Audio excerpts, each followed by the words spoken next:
mengenai kerja nih Bang Imam. Kita tahu kalau di Australia bisa kuliah, bisa kerja juga. Bang Imam di sana kerja nggak? Ya, saya kerja tapi part time saja. Oke. Ya. Dan itu pun nggak setiap hari, karena saya tahu kemampuan sendiri, saya tahu diri saya sendiri, ya. Karena kan yang tahu diri kita itu adalah kita sendiri. Jadi kalau saya sudah bekerja banyak dan capek, saya udah nggak bisa belajar. Nah, akhirnya saya ngambil pekerjaan di weekend biasanya.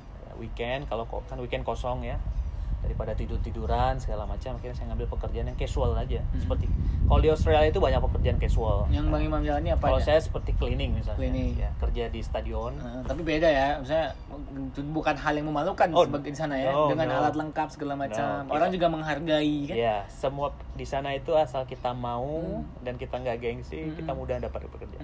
Apapun pekerjaan itu, dan cleaning, banyak orang yang melakukan cleaning.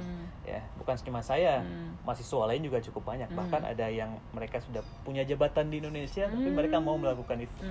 Ya, jadi selain itu untuk mengisi waktu, itu bisa jadi untuk tambahan jajan. Tabungan. Ya, tabungan. Oke. Nah itu peraturan dari kampus batasannya berapa jam kerja seminggu gimana? Ya, memang di visa kita sendiri, di visa student kita memang sudah tertulis kita diizinkan untuk bekerja di Australia selama kita studi di sana. Seminggu itu selama perkuliahan aktif, seminggu kita hanya diizinkan bekerja 20 jam. Itu dalam satu minggu. Nggak boleh lebih dari 20 jam. Tapi ketika libur tiba, setelah kita sudah selesai exam semuanya, liburan, itu kita bisa bekerja full time. Ya. Jadi bebas, mau dari pagi sampai sore silakan. Jadi memang kita diizinkan untuk bekerja. Ya, untuk saat ini mahasiswa asal Aceh yang ada di Australia ada berapa banyak? Cukup sangat ramai ya. Ramai. Cukup sangat banyak. Sampai 100 orang? Lebih. Oke. Ya, mahasiswa Aceh di Australia itu cukup sangat ramai. Yang setahu saya itu yang ramai itu ada di kota Sydney, ada di kota Melbourne, dan di Adelaide. Ya, di Adelaide cukup sangat ramai mahasiswa dan masyarakat Aceh. Ya, kadang ada yang sudah bekerja di sana, sudah bawa keluarga ke sana. Nah, itu di kota saya sendiri, di Canberra sendiri, kalau untuk mahasiswa itu relatif sedikit ya.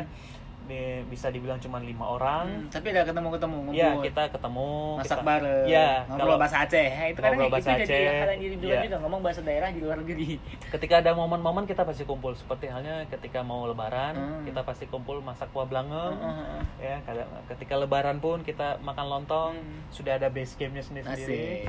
Jadi sedikit mengobati homesick ya. Oh, iya, pastinya. Iya. Oke, nah. Ada nggak pengalaman unik selama Bang Imam kuliah di Australia? Iya. Untuk lagi pulang malam-malam dari kampus kena begal atau apa nih yang lucu pernah nggak? Iya, menurut saya Australia cukup sangat aman ya. Jadi tidak ada di kota saya sendiri selama saya di sana ya. Ini selama saya tinggal di sana belum ada kriminal yang terjadi. Walaupun saya pernah pulang malam juga, udah sangat sepi, tapi tidak ada kejadian-kejadian yang tidak diinginkan gitu. Kalau untuk pengalaman unik, apa ya pengalaman unik? Mungkin bagi orang lain tidak unik, tapi bagi saya karena pengalaman pertama mungkin ya, ketika itu mau sholat Id ketika itu. Jadi kebetulan Idul Fitri yang pertama sekali di Australia 2018 baru 1 minggu di sana kalau saya tidak salah. Langsung lebaran? Ya, karena saya kesana tuh bulan puasa, jadi kalau nggak salah seminggu apa 2 minggu di sana udah sholat lebaran. Ya, kita sholat Id di KBRI. Itu musim dingin, kebetulan winter. Oke, kebetulan winter, jadi ketika itu kita harus keluar setelah subuh. Saya dijemput sama teman. Iya, dijemput sama teman ketika itu karena saya bareng teman. Naik motor. Saya dijemput sama teman naik mobil, tapi saya harus keluar dari jalannya tempat saya tinggal. Saya harus jalan dulu. Dan itu di sana ketika itu minus dan cukup sangat dingin. Telinga saya sampai dibanding merah. dengan Cina, dingin mana? Hampir sama, karena Wuhan juga termasuk dingin. Wuhan itu secara cuaca hampir sama dengan Canberra. Kalau dingin sekali, kalau panas sekali. Jadi secara cuaca kurang lebih sama. Tapi itu pakaian sholat. Ya, kita harus pakai pakaian sholat tapi pakai jaket lagi. Ya, itu menurut saya itu mungkin bukan unik bagi orang, tapi saya itu pengalaman yang pertama sekali mau sholat Idul Fitri gitu ya. Yang biasa kita di sini senang-senang. Yang kedua ya pertama sekali juga saya main ski. Okay. Di namanya Perisher Valley di sana itu ketika musim dingin juga. Bisa main ski? Jatuh nggak? Jatuh bangun lagi. Itu pelajaran kayak itu juga ya, jatuh bangun lagi. Jatuh bangun lagi. Dan pengalaman pertama saya main ski dan melihat langsung bagaimana badai salju di sana. Oh, kayak di film ya? Iya, jadi wow, seperti ini rupanya gitu. Jadi ya itu pengalaman yang menurut saya sih cukup berkesan. Oke, luar biasa. Nah, kalau selesai kerjasama beasiswa Indonesia dengan Australia ini ya, dari program AAS ini, setelah nanti Bang Imam selesai, itu wajib balik ke Indonesia, harus kerja dulu kah, harus ngabdi dulu, ngajar dulu, atau bisa balik lagi ke Australia untuk kerja gimana? Iya, kita punya kontrak ya. Sebelum kita berangkat kita sudah disediakan kontrak. Itu kita sekitar berapa halaman kita harus baca, kemudian kita tanda tangan. Nah, isi kontrak itu salah satunya adalah ketika selesai kita masa studi di Australia, kita harus kembali ke Indonesia. Karena kan beasiswa ini adalah beasiswa development, ya, beasiswa untuk pembangunan, ya. Jadi kita memang dipersiapkan untuk kembali untuk membangun negeri.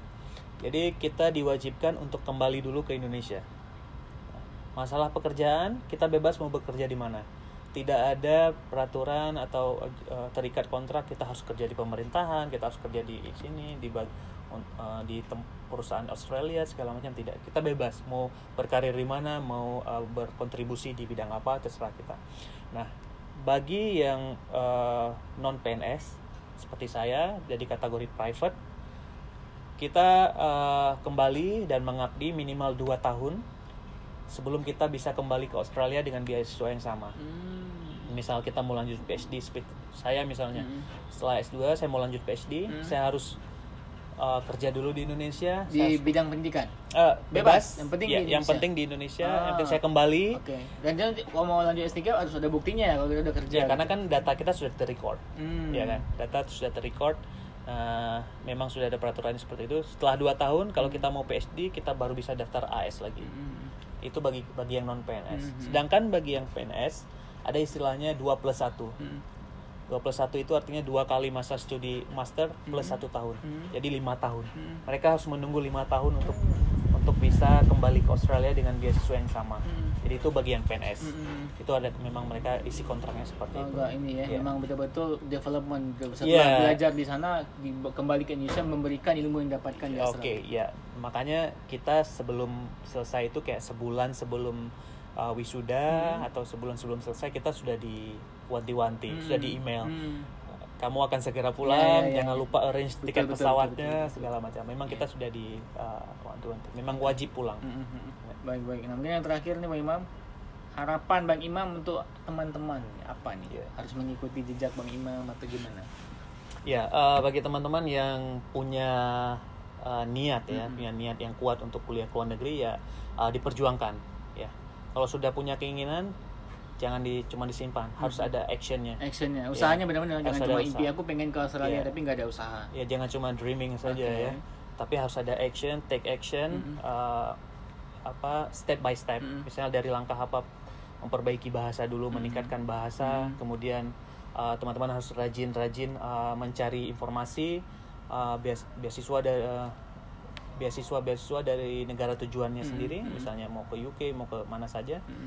Rajin mencari informasi, kemudian persiapkan semua persyaratannya, dan ya lakukan itu dengan serius. Ya, lakukan itu semuanya, persiapkan dengan serius, jangan setengah-setengah. Jadi itu yang saya alami, yang saya rasakan dan sebelum-sebelumnya. Kemudian kalau bisa saya kasih saran, jangan terlalu berharap. Ya, karena itu saya pernah merasakan. Ya, ketika saya terlalu berharap pengen lulus ke negara tersebut, akhirnya saya gagal dan itu cukup sangat sakit ya. Jadi jangan terlalu berharap. Jadi yang penting kita melakukan dengan terbaik, kemudian serahkan semuanya, tawakal saja. Kalau memang itu yang terbaik, pasti teman-teman bakal mendapatkan. Usaha dan doa ya. Ya, usaha dan doa, tawakal. Dan restu orang tua. Ya, restu orang tua penting. Ya, doa orang tua penting. Jangan diam-diam ya kan, apply sendiri semuanya seakan-akan aku berusaha, aku pintar. Terus waktu udah lulus ngomong minta izin nggak dikasih, jadi berangkat karena ribet. Pengalaman saya juga, saya setiap mendaftar itu saya selalu kasih tahu orang tua. Iya. Apapun itu konferensi, semua konferensi yang saya ikuti, yang saya lulus dan ikuti itu semua saya sudah kasih tahu orang tua dari awal saya daftar. Kan untuk apa dikasih tahu, supaya mereka mendoakan. Itu saja. Betul. Karena pernah di konferensi yang terakhir sebelum pandemi kemarin itu ke Mesir. Itu nggak kasih tahu? Saya kasih tahu Okay. karena di tahun itu saya mendaftar 5 conference. Saya bilang saya daftar ini. Oke. Nah, pernah suatu ketika mama waktu itu karena doa mama apalagi ya, mama bilang karena waktu itu saya sempat sakit ya. Jadi ketika saya waktu di Shanghai itu saya lagi ikut conference, saya sempat sakit. Nah, ketika itu mama bilang, "Udah kamu jangan pergi-pergi lagi. Nanti kalau sakit gimana bla bla bla." Tapi saya tetap pengen ikut kan. Nah, saya bilang, "Mak, doain gini."